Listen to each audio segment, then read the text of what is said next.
Hi friend, नमस्कार. तर चला, माझ्या रेसिपीमध्ये तुमचे खूप सारे स्वागत आहे.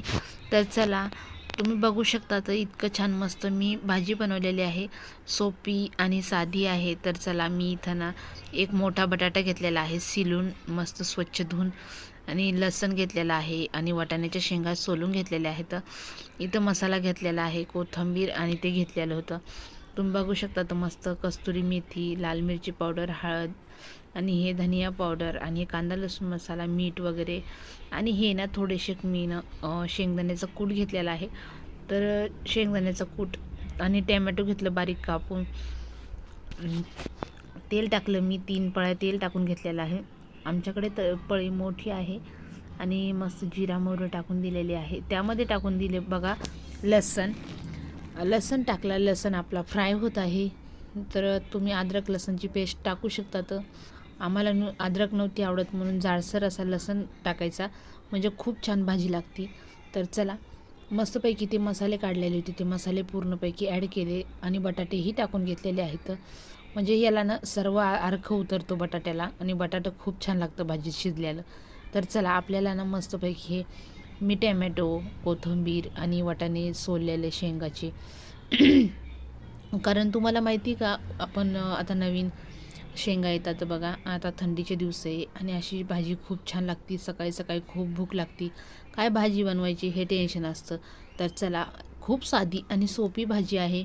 तर तुम्ही नक्की बनवा ही भाजी, खूप छान लागते. तर चला, खूप अप्रतिम असा वास येतोय. तर चला, मी ना छोट्या वाटीने 1 वाटी पाणी टाकलेलं आहे. जास्त पाणी नाही टाकायचं आपल्याला यामध्ये, कारण हे टिफिनला किंवा लंचला तुम्ही सहज खाऊ शकतात. तर चला, मुलं ना छोटे मोठे टिफिनला नेऊ शकतात ह्या प्रमाणामध्ये. तर आपण ना 5 मिनटासाठी झाकण ठेवलं होतं यावर, बारीक गॅसवरती. तर बघू शकता तुम्ही, मस्त आपली ना बटाटा, वाटाणा, याच्यामधला वाटाणा तर जास्त नव्हता म्हणा, पण बटाटा छान शिजून गेला. तर चला, 3 चम्मच मी ना, पोहे खायचा चम्मच आहे तो, 3 चम्मच शेंगदाण्याचा कूट टाकून घेतलेला आहे. शेंगदाणे मी अगोदर भाजले आणि त्याचा कूट बनवून घेतला होता. तर चला, मस्तपैकी 2 चम्मच टाकलेले आहेत, तिसराही चम्मच टाकून घेतलेला आहे. तर तरी एवढा कूट उरलेला आहे, तुम्ही बघू शकता. तर आणि मस्तपैकी याला हलवून घ्यायचं. आता छानपैकी हलवून घ्यायचं, याला थोडा वेळ उकळी येऊ द्यायची, आणि मग छानपैकी थोडंसं शिजल्यावर भाजी आपली तयार होती. तर चला, 2 मिनटं आपल्याला हिला असंच होऊ द्यायचं बारीक गॅसवरती. तर बघू शकता तुम्ही, मस्त 2 मिनटाच्या नंतर बघितलं मी, तर मस्त आपली भाजी तयार झालेली होती. तर बघू शकता तुम्ही, बटाटे वगैरे सर्व काही तयार झालेलं आहे. आणि बघा, कारण ना मध्ये कॅमेऱ्याला ना हे वाफेमुळं पण प्रॉब्लेम होऊ लागला, म्हणून मी ना थोडा कॅमेरा असा धरलेला होता.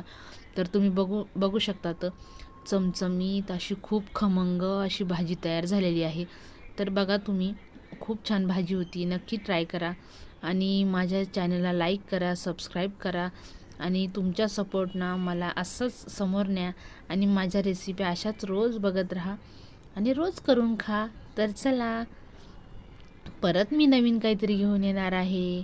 तर तुम्ही बघू शकता, तर आपली भाजी किती छान तयार झालेली आहे. तर बघा, अप्रतिम भाजी तयार झालेली आहे. टिफिनलाही नेऊ शकतात, घरीही खाऊ शकतात, बाहेरही नेऊ शकतात. तर चला, तुम्ही नक्की करून बघा. तर चला, परत भेटूया नवीन एका रेसिपीसोबत. तोपर्यंत बाय बाय.